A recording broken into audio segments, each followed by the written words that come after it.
1年前咧拍一條片講關於讀國際學校其實真係唔係放養咧，就有好多唔同嘅回應。咁其中一定會有嘅留言咧就係、你咁緊張就讀本地學校啦，或者係第二個極端嚟嘅，國際學校冇人補習㗎，你要補習就翻去讀本地學校啦。咁仲有人話咧，完全係冇理過小朋友啦，但係4歲咧已經開始睇 Roald Dahl 嘅小説啦，然後到 IB 公開試咧又可以攞滿分嘅喎。講到咧不勞而獲咁樣，究竟係咪真嘅咧？咁今次咧其實係1年前拍片嘅延續嚟嘅，會繼續以我自己嘅經驗啦，同大家分享下究竟讀國際學校有啲乜嘢你需要認真地去處理，而有啲乜嘢你真係唔使理咧。同埋經歷咗第1年小學之後，對於讀國際學校有冇啲唔同咗嘅睇法咧？到最後我就會講下啦，點解我又到想轉校咧 ？Hello， 大家好，我係 Miss Ellie， 美國註冊讀寫治療師同埋遊戲治療師。如果你對語文學習同埋唔同嘅學制等嘅容易資訊都有興趣，歡迎訂閱我嘅頻道。咁簡單介紹下自己嘅背景先。小朋友咧今年讀緊 Year 2嘅，咁佢嘅學校咧係全香港九龍新界都有人口基數最大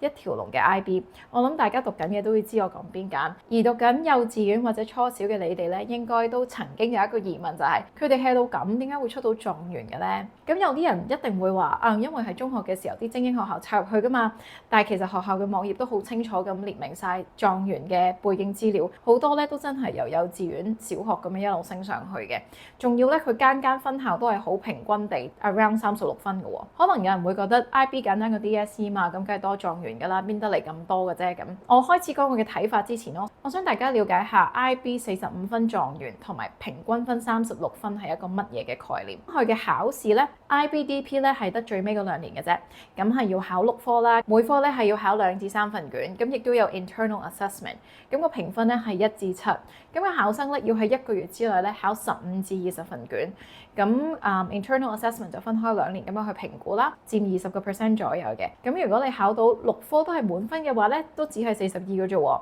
咁如果係6科都係6分，即係爭1分先滿分咧，就係36啦。咁另外嗰幾分係點樣嚟嘅咧？其實有3個 core components 咧係必須要完成嘅。第一 theory of knowledge 知識論，咁就係咧學生要寫一份 essay 1600字，同埋做一個 oral presentation。咁重點咧就係思考我哋點樣知道我哋嘅知識嘅。我自己一聽呢個題材嘅時候咧，我覺得非常之哲學。咁如果要一個16、17歲嘅中學生去寫咧，其實都真係唔係容易嘅。咁跟住咧，第二個 core 咧就係叫做 extended essay。咁學生可以揀一個題目啦，咁寫一個4000字嘅獨立研究論文，例如係計數學嘅理論啦、經濟嘅議題啦、文學作品分析等等。跟住到最後咧就係 CAS 啦 ，Creativity, Activity and Service。咁就係咧要完成一定時數嘅課外活動啦，咁可以係一個 charity project，咁你去做 fundraising 嘅活動啦，或者係一啲其他嘅社區活動，或者係擺一個藝術展啊、藝術創作咁樣啦。咁CAS 係必修，但係咧就唔計分，你完成咗咧先可以攞到 IB 嘅 diploma 嘅。所以咧其實係得 TOK 同埋 EE 係計分嘅。咁呢一啲大學程度嘅課業咧，其實都只係佔3分嘅啫。咁你全部科都滿分，再加埋呢3分咧，就係45分嘅狀元。咁而36分咧，其實都唔簡單，就係差不多你每一科都係滿分。而一間學校幾百人去考，佢嘅平均分36分，真係一啲都唔低。咁聽完 IBDP 係做乜之後，你仲會唔會覺得係簡單過 DSE 咧？如果係嘅話，歡迎喺留言區嗰度分享下你見解啊！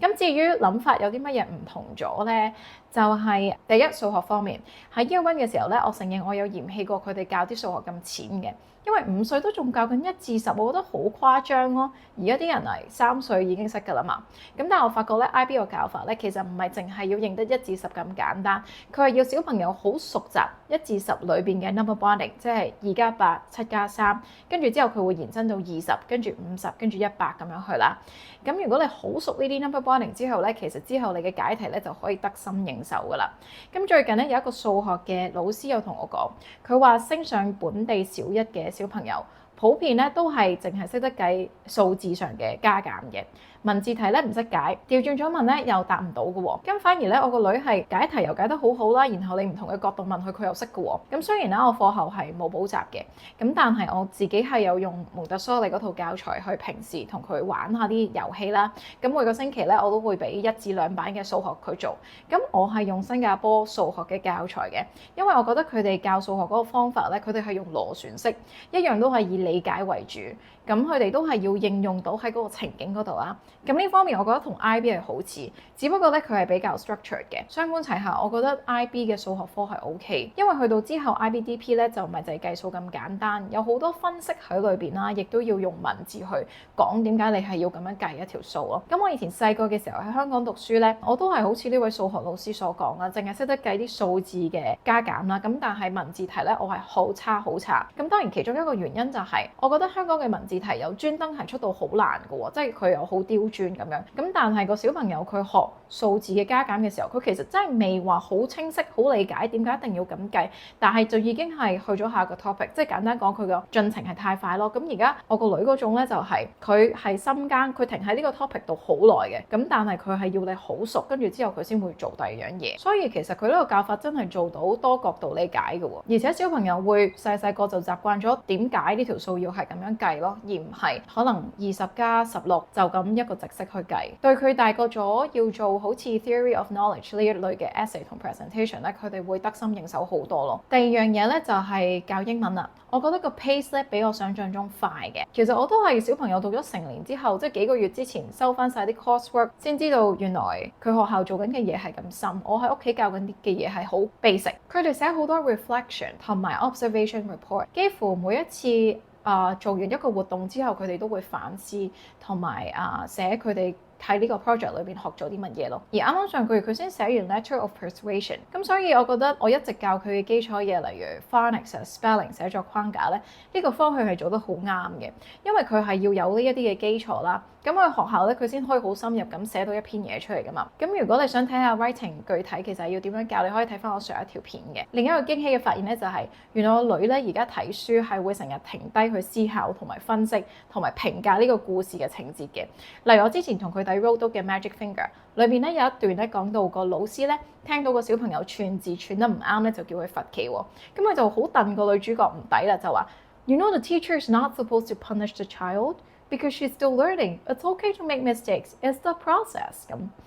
其實佢係得5歲幾咧，咁佢下個月先至係6歲。佢識得咁樣講嘅時候咧，我覺得係好安慰，亦都覺得個學費突然間係抵俾咗，因為一定係學校嘅老師成日咁樣同小朋友講，佢先會有咁樣嘅 mindset。